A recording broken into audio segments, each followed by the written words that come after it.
Hai guys, welcome back to Irama Widya YouTube channel.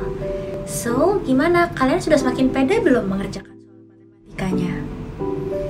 Biar kita bisa bantu kamu lagi, yuk tulisin soal-soalnya di kolom komentar di bawah ini, supaya kita bisa membahasnya di konten berikutnya. So, don't forget to subscribe, like, comment, and then hit notification bell supaya kamu nggak ketinggalan video-video berikutnya. And don't forget to share this video, okay? Assalamualaikum warahmatullahi wabarakatuh. Halo pejuang UTBK, bertemu kembali di video pembahasan soal tes potensi skolastik. Setelah pada video sebelumnya kita membahas bagian kemampuan penalaran umum, kali ini kita akan membahas soal pada bagian kemampuan memahami bacaan dan menulis. Pada video kali ini, kita akan membahas 5 soal dari 17 soal yang ada pada bagian kemampuan memahami bacaan dan menulis. Yuk, kita langsung saja ke pembahasan soal.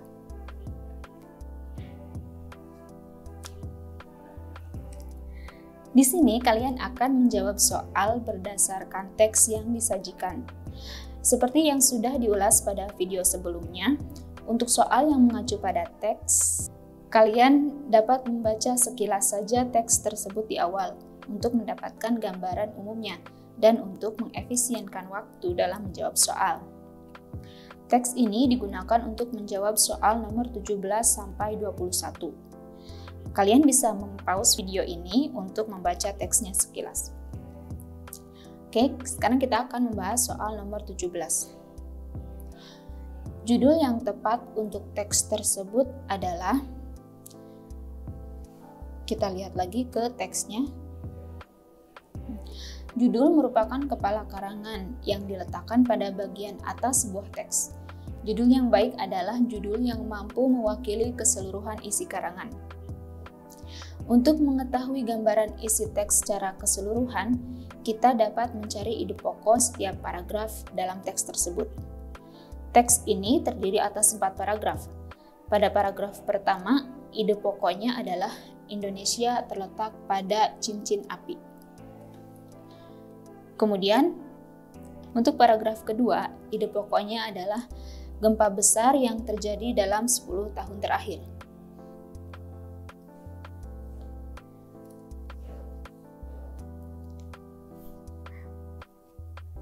Pada paragraf ketiga, ide pokoknya adalah gempa di Yogyakarta. Dan paragraf terakhir merupakan simpulan tentang hal yang sebaiknya dilakukan jika terjadi gempa, khususnya bagi warga di daerah istimewa Yogyakarta. Dengan demikian, jawaban yang tepat adalah opsi A, yaitu gempa Yogyakarta yang terjadi tahun 2006. Pernyataan ini yang paling mewakili isi teks secara keseluruhan, karena pada paragraf kedua, gempa Yogyakarta tahun 2006 dijelaskan secara detail, yang diawali dengan informasi bahwa Indonesia berada di wilayah cincin api yang menyebabkannya menjadi salah satu negara yang rawan gempa. Kemudian dilanjutkan dengan perincian beberapa gempa besar yang pernah terjadi di Indonesia, hingga pada pembahasan salah satu gempa besar, yaitu gempa di Yogyakarta pada tahun 2006. Dengan demikian, jawaban yang tepat adalah opsi A. Adapun pada opsi lainnya, misalnya pada opsi B, yaitu gempa tsunami Jogja, gempa ini memang dibahas di dalam teks, tetapi dalam teks tidak disebutkan bahwa gempa di Yogyakarta menyebabkan tsunami. Maka opsi ini dapat kita eliminasi. Kemudian opsi C, gempa Megatrust tahun 2006. Di dalam teks memang dinyatakan bahwa gempa yang terjadi di Yogyakarta terjadi pada tahun 2006. Tetapi tidak disebutkan apakah gempa tersebut adalah gempa Megatrust atau bukan. Kemudian opsi D, Indonesia dan cincin api Pasifik disebutkan di awal teks, tetapi tidak dijelaskan lebih lanjut pada paragraf selanjutnya. Kemudian opsi E, tentang risiko bencana di wilayah Ring of Fire. Opsi E tidak dapat kita temukan pada teks. Adapun risiko bencana yang disebutkan di teks hanya di daerah Indonesia, bukan di wilayah Ring of Fire atau cincin api secara keseluruhan. Maka opsi ini pun salah. Oke, selanjutnya kita bahas soal nomor 18. Kata berimbuhan yang penggunaannya tidak tepat yang terdapat pada paragraf kedua adalah: untuk menjawab soal seperti ini, kita tidak perlu kembali melihat paragraf yang dimaksud. Kita bisa langsung fokus pada pilihan jawaban yang ada dan menganalisisnya. Kata kehilangan dan kerugian sudah ditulis dengan tepat. Kata-kata tersebut masing-masing berasal dari kata hilang dan rugi yang mendapat imbuhan ke an. Maka opsi A dan B dapat kita eliminasi. Kata mengakibatkan pada opsi C juga sudah ditulis dengan benar. Kata akibat mendapat imbuhan meng dan kan menjadi mengakibatkan. Opsi C juga dapat kita eliminasi. Selanjutnya kata pembangunan pada opsi E juga sudah ditulis dengan benar. Kata bangun mendapat imbuhan pe dan an mengalami perubahan pem dan an. Kata tersebut sudah ditulis dengan benar, yaitu pembangunan. Opsi E juga dapat kita eliminasi. Sementara itu, kata mempengaruhi pada opsi D penulisannya salah. Kata ini terdiri atas kata pengaruh yang mendapat imbuhan me dan i. Dalam kaidah penulisan imbuhan, kata yang diawali huruf P ketika mendapat awalan me, maka huruf P-nya menjadi luruh dan awalannya menjadi mem. Maka kata ini seharusnya ditulis memengaruhi. Dengan demikian, jawaban yang tepat adalah opsi D. Oke, lanjut ke soal nomor 19. Penulisan kata yang ejaannya kurang tepat pada paragraf kedua adalah: untuk menjawab soal ini, kita harus melihat kata-kata pada pilihan jawabannya dalam teks agar terlihat konteks penggunaannya. Kita mulai dari opsi A, yaitu utara. Kita lihat lagi di teksnya.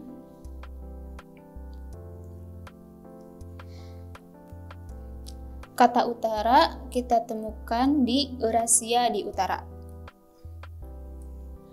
Kata utara pada Eurasia di utara menunjukkan arah, maka seharusnya ditulis dengan huruf kecil. Arah mata angin lainnya seperti utara, selatan, timur, dan lain sebagainya diawali huruf kapital hanya ketika dia merupakan bagian dari nama sebuah wilayah atau tempat, seperti Jawa Barat, Kalimantan Timur, atau Nusa Tenggara Timur. Maka jawaban yang tepat adalah opsi A. Untuk informasi tambahan, coba kita analisis pilihan jawaban lainnya. Kata timur, seperti yang sudah tadi disebutkan, seperti halnya kata utara, jika dia merupakan petunjuk arah, maka ditulis dengan huruf kecil. Dan pada kata timur pada paragraf ini sudah benar, dia menunjukkan arah timur, maka penulisannya dengan huruf kecil. Oke, opsi selanjutnya opsi C, nias simele. Frasa nias simele pada opsi C sudah benar ejaannya. Frasa ini terdiri atas dua nama wilayah, dan keduanya sudah diawali dengan huruf kapital, lalu diberi tanda hubung untuk menunjukkan dua kata yang menjadi satu kesatuan. Kemudian, pada opsi D, kata sabuk alpide juga sudah ditulis dengan benar. Kata ini menunjukkan nama suatu wilayah, maka harus diawali huruf kapital di setiap katanya. Kemudian, pada opsi E, gempa Bengkulu juga sudah ditulis dengan benar. Kata gempa tidak menunjukkan nama sesuatu, maka ditulis dengan huruf kecil. Sementara kata Bengkulu merupakan nama sebuah tempat, maka diawali dengan huruf kapital. Jadi jawaban yang tepat untuk nomor 19 ini adalah opsi A. Oke, selanjutnya kita ke nomor 20. Penulisan kata yang salah pada paragraf ketiga adalah: seperti pada soal nomor 18, untuk menjawab soal ini kita juga hanya perlu fokus pada pilihan jawaban, tidak perlu kembali membaca paragraf yang dimaksud. Kata sesar, lempeng, tektonik, dan epicentrum pada pilihan jawaban A, B, C, dan D sudah ditulis dengan benar. Adapun kata samudra penulisannya tidak baku. Kata tersebut seharusnya ditulis samudra. Huruf E setelah D seharusnya dihilangkan. Maka jawaban yang tepat untuk nomor 20 ini adalah opsi E. Oke, selanjutnya nomor 21, nomor terakhir pada video pembahasan soal kali ini. Pada kalimat terakhir paragraf kedua, penggunaan tanda baca yang salah yaitu, mari kita analisis masing-masing opsi jawaban. Kita mulai dari opsi A dan C yang membahas tanda titik setelah kata timur dan sebelum kata dikutip. Coba kita lihat lagi ke teksnya, yaitu paragraf kedua. Dalam paragraf ini, kata timur berada di akhir kalimat. Penggunaan tanda titik setelah kata timur sudah benar. Kemudian, kata dikutip merupakan kata pertama pada kalimat ketiga. Maka penggunaan tanda titik sebelum kata dikutip sudah benar untuk menunjukkan akhir dari kalimat sebelumnya.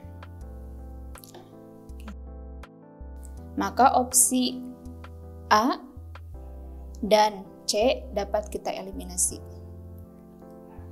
Selanjutnya, penggunaan tanda koma setelah kata kompas, seperti yang dinyatakan pada opsi D. Kita lihat kembali pada teksnya.